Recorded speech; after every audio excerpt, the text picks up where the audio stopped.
Bharat Ratna doctor Bhimrao Ambedkar को कोटि कोटि नमन। ये कार्यक्रम डॉक्टर भीमराव अंबेडकर के जीवन पर आधारित है, जहां भारत की जनता के प्रति उनके योगदानों को पूरी सजगता से चित्रित और रेखांकित करने का प्रयास है। कार्यक्रम में दिखाई गई घटनाएं लब्ध पुस्तकों से ली गई हैं। इस कार्यक्रम के जरिए चैनल की ओर से एक विश्वसनीय, सजग और सकारात्मक प्रयास है कि डॉक्टर बाबा साहेब भीमराव अंबेडकर के जीवन की संघर्ष यात्रा एवं गौरव गाथा पूरे आदर के साथ घर घर पहुंचे और उनके योगदानों से सभी संपूर्णता में परिचित और आह्लादित हों। थोड़े पैसे तो मेरे पास भी है, चाहे मैं शोभा काकी को थोड़े पैसे दे दूं ताकि वो फूले काकी को देने में थोड़ी मदद हो जाए, पर नहीं, मैं पैसे नहीं दूंगी।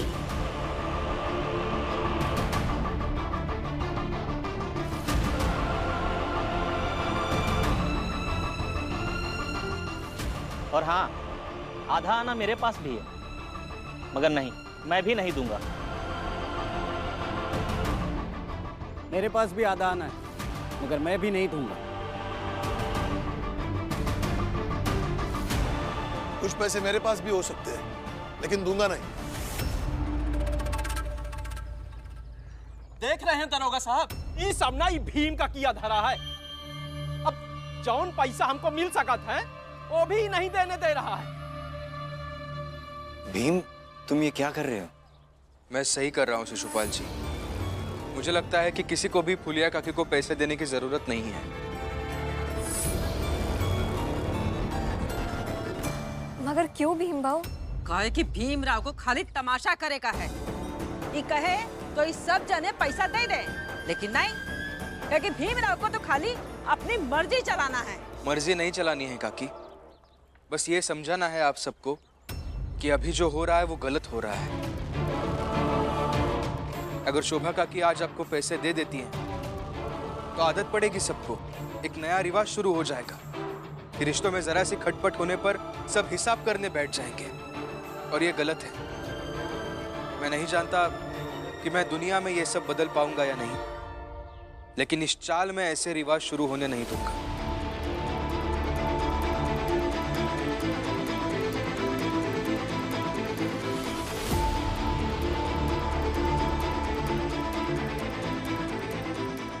अरे दरोगा साहब, सारे फसाद की जड़ ये है भीमराव। मैं तो कहता हूं इसको गिरफ्तार करिए और ले चलिए अपने साथ। सही बात है, ले चलो भीमराव को। रुकिए,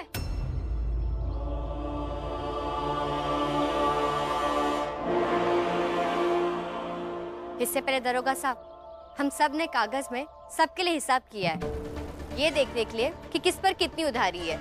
और जो पढ़े लिखे नहीं है उन्होंने भी लकीर खींच खींच कर सारे हिसाब लिखे, और जो हिसाब नहीं लिखे वो मैं जुबानी कह देती हूँ। फुलिया काकी पर 1.5 आना मेरा है और 4 कटोरी चीनी।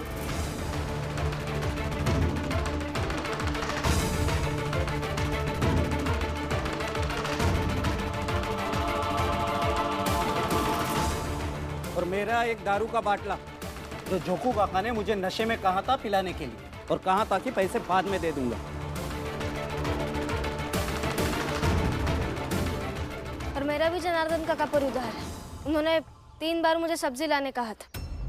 अरे इसका हिसाब? मैं भी तो 2 बार दूध लाया था तुम्हारे लिए। मनोहर काका के लिए मेरी आई ने सब्जी बनाकर सैकड़ों बार दिया होगा।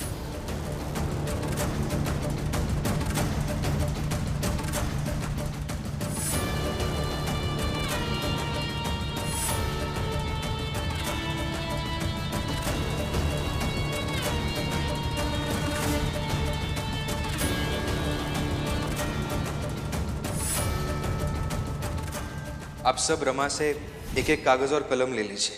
रमा,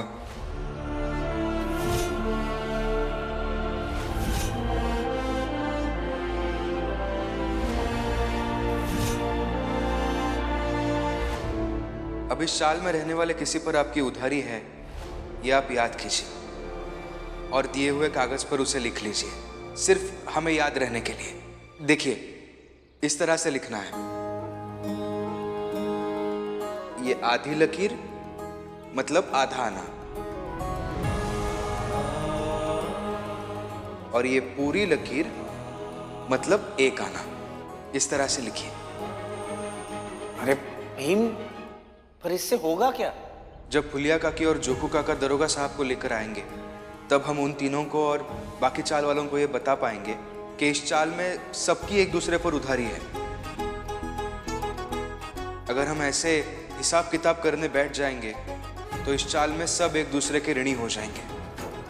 तो इसका मतलब अपराधी सिर्फ शोभा काकी नहीं, अपराधी इस चाल में हम सब हैं। अच्छे से याद कीजिए और लिख लीजिए। तो दरोगा साहब, हम सब किसी न किसी के अपराधी हैं, तो हम सबको पकड़ कर ले चलिए। अरे क्या नाटक है? दरोगा साहब देख लीजिए, मनमानी कर रहा है ये भीम। सही को गलत और गलत को सही साबित कर रहा है। जीजाबाई, कुछ उधारी मेरी भी है तुम पर, वो भी मैंने लिख कर रखी है, वो भी बताऊंगा मैं। क्या पति का पत्नी पर उधारी हो जाएगा? और ये कौन सा तरीका है मांगने का? ये ऐसे सबके सामने? क्या है ना जीजाबाई, अपनी पत्नी के ऊपर कोई उधारी नहीं हो सकती। वैसे ही दुनिया के किसी भी रिश्ते में उधारी वसूली नहीं हो सकती।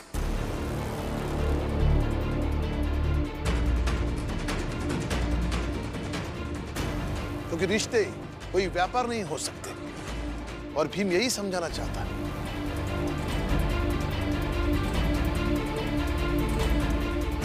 दरोगा साहब, हम आपको बता रहे हैं, इस सब जने मिल के ना ऐसे ही सब मट्ठा कर देता है। ये लोग की बात मत सुनिए, बस इस सब जने को लेके जाइए। हाँ, मैं भी तो वही कह रहा हूँ, ले जाइए। अगर शोभा काकी, फुलिया काकी की अपराधी हैं, तो हम सब किसी न किसी के अपराधी हैं। और आपने रस्सी भी तो लाई है साथ में। आपको लग रही है कि वो कानून की रस्सी है, लेकिन नहीं, आप सामाजिक संरचना और संबंधों से हम सबको बांधने आए हैं, और हम भी बनने के लिए तैयार हैं।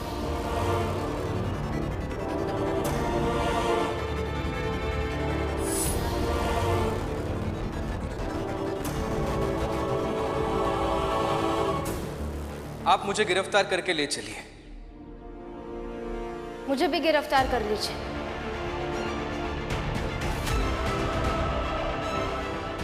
मुझे भी।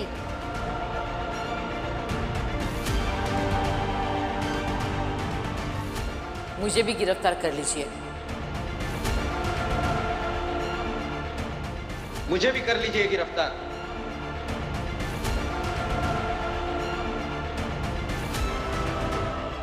मुझे भी।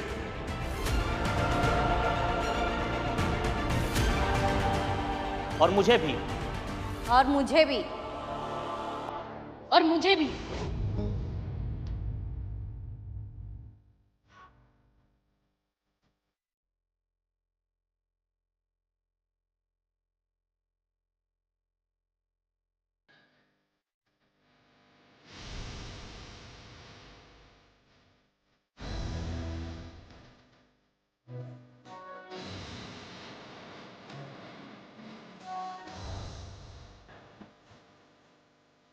संकट में आया तो के सहारा मेरी मशाल ने दिखाया किनारा संकट में आया तो के सहारा मेरी मशाल ने दिखाया किनारा तेरी व्यवस्था से खिला मुझको ना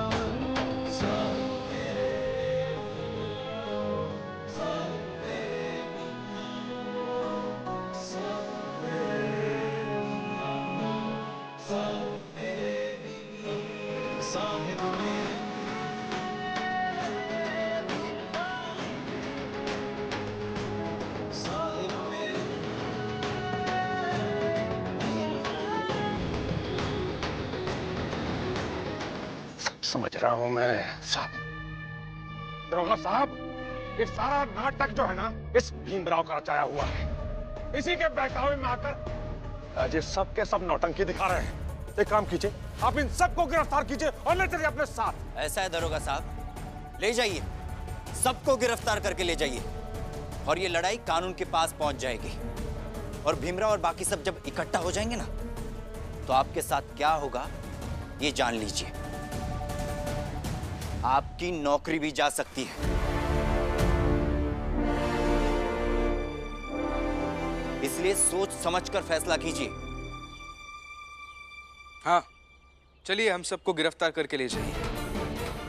हाँ हाँ, ले जाइए। और मैं वकील ढूंढती हूँ। और मैं ये केस हारने नहीं दूंगी। हाँ, ये लड़ाई नहीं छोड़ेंगे।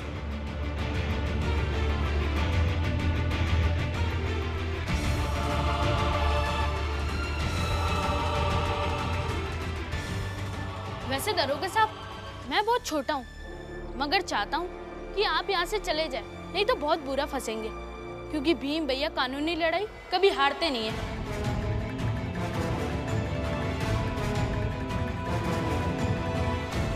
अरे इस भीमराव के खिलाफ लड़ूंगा अदालत में तो पता नहीं क्या करेगा। ये मजाक मजाक में भी बहुत ऊपर चला जाता है। हाँ, गिरफ्तार कीजिए हमें। चलिए। हाँ दरोगा साहब, ले चलिए हम सबको। हाँ, ले चलिए हमें। ले चलिए हमें। ले चलिए हमें।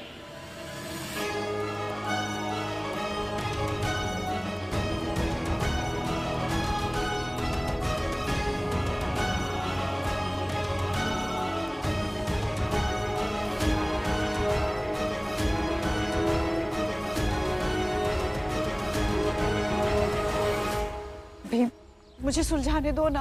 हाँ, आप सुलझाती रहिए, तब तक हम दरोगा साहब के साथ थाने चले जाते। अरे तुम सब देख लो क्या करना है, मैं चला। अरे ओ दरोगा साहब, अरे कहाँ डर के भागे जा रहे हो? ऐसे चलाओगे कानूनी व्यवस्था? दरोगा साहब!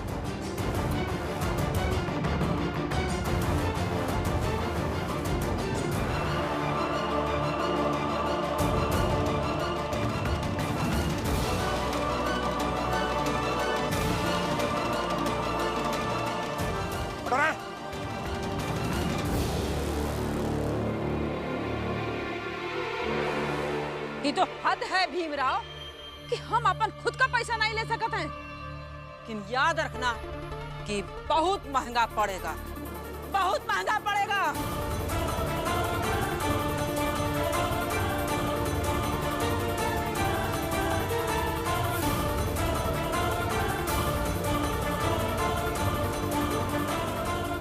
मेरा आप सबसे बस इतना ही आग्रह है, जैसे फुलिया काकी ने शोभा काकी के साथ किया, वैसे आप सब कभी किसी के साथ मत कीजिए।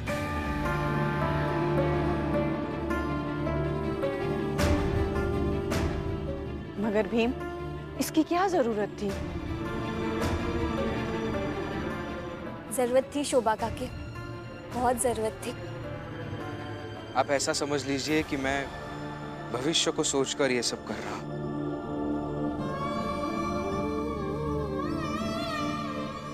रमा, मैं काम पर जाता हूँ। आप कुछ खाएंगे नहीं क्या? बाद में देख लूंगा, अभी देर हो रही है। चलता हूँ बाबा। चलिए।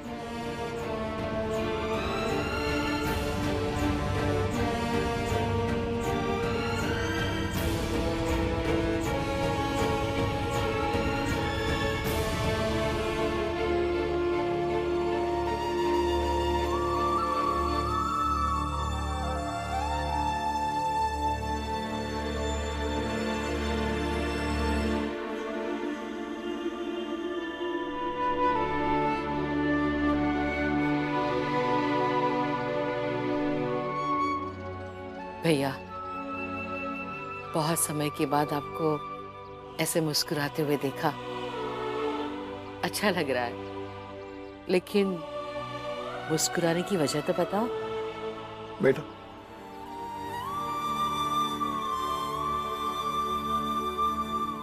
कुछ नहीं, मेरा सोच रहा हूं कि भीम कितना बारीक सोचता है। नजरिया का महत्व इतना हो गया कि इस बारे में मेरी सोच ही बदल गई। वैसे अपने पैसे मांगना कहीं से भी गलत नहीं है। जब से भीम ने समझाया है, उसके बाद ऐसा लगता है कि अब मैं जब भी किसी से पैसे मांगूंगा, बहुत सोच समझकर मांगूंगा।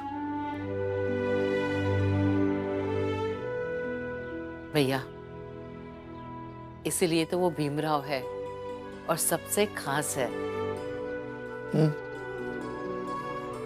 सही कहा तुमने। खास वही जो अलग सोचता है, अलग दिखता है, कुछ अलग करता है।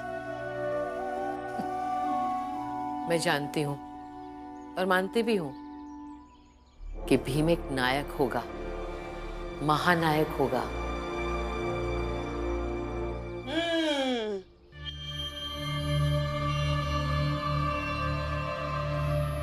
एकदम सही कहा दीदी आपने।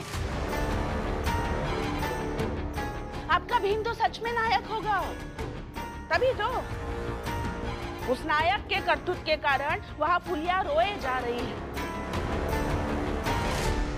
और क्या कहता है भीम? सबको हिस्सा मिलना चाहिए, लेकिन जिसका हिस्सा था उस फुलिया को तो पैसे मिले ही नहीं।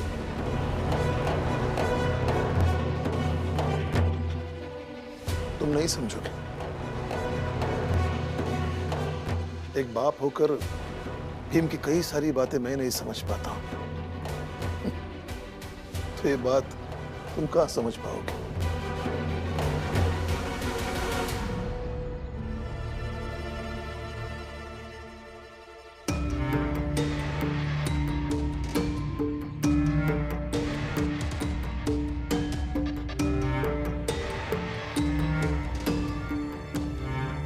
कल ऑफिस जाते ही भीम को फिर से नौकर वाला काम देना और मेघनाथ के बेटे को ऑफिस से निकालेगा और जो एडवांस दिया है वो वापस ले लेना, समझे?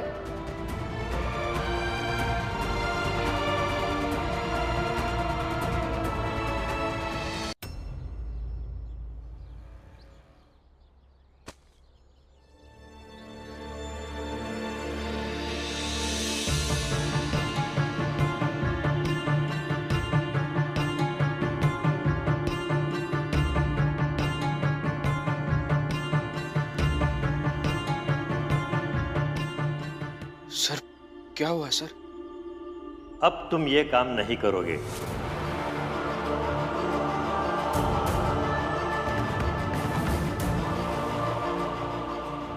मैं तुम्हें इस काम से निकालता हूं।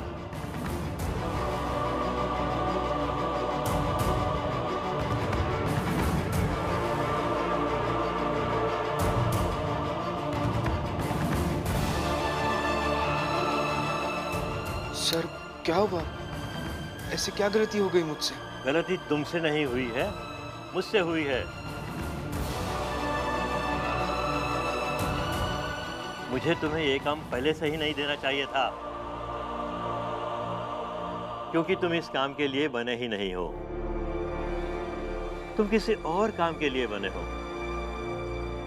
तुम्हारे जैसे समझदार और पढ़े लिखे आदमी को तो मेरे अखबार में लिखना चाहिए था।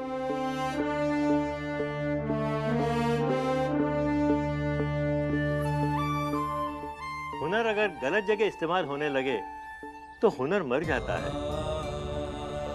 आज से तुम लेख लिखो और मैं उसे अखबार में छापूंगा।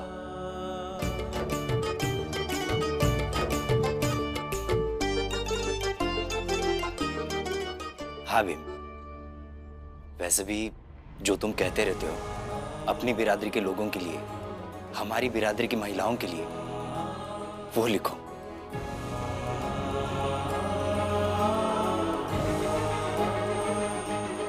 आज तक तुम्हारी बातें सुन सुनकर मैं बदला, तो अब तुम्हारी बातें पढ़ लिखकर लोग बदलेंगे। लेकिन सर, ये इतना आसान तो नहीं होगा ना? तुम लेख लिखो, बाकी मैं कर लूंगा, और तुम्हारा काम धीरे धीरे शिशुपाल को सिखाऊंगा। ठीक है सर। आओ।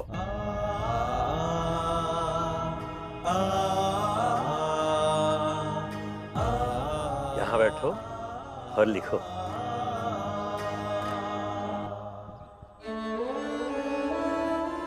मालिक है हम, जैसा मन करेगा वैसा हम करेंगे। इस कुर्सी को उठाओ और बाहर ले चलो। अब वो मिट्टी का तेल उठा और जला उसे।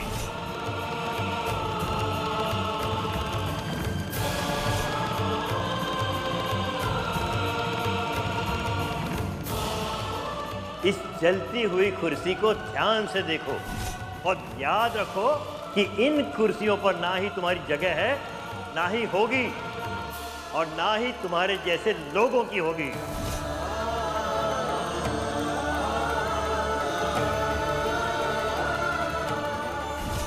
लो, इसे पहनो और जमीन पर बैठो। मतलब जैसे थे वैसे ही हो और वैसे ही रहोगे।